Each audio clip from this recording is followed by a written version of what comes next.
পাঞ্জাবের শাহিওয়াল গরু এবং মুর্রা মহিষের কথা উঠলেই প্রথমে যে বিষয়টি সামনে আসে তা হল তাদের আশ্চর্যজনক দুধ উৎপাদন ক্ষমতা।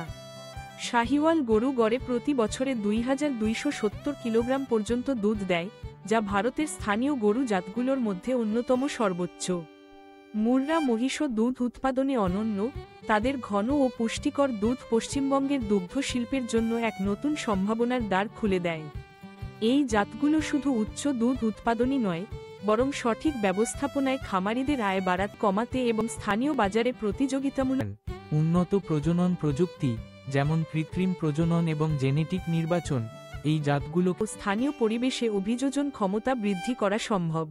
কৃষকদের প্রশিক্ষণ, সঠিক প্রযুক্তি এবং সরকারি সহায়তা থাকলে এই রূপান্তর দ্রুত ও সফলভাবে ঘটানো সম্ভব।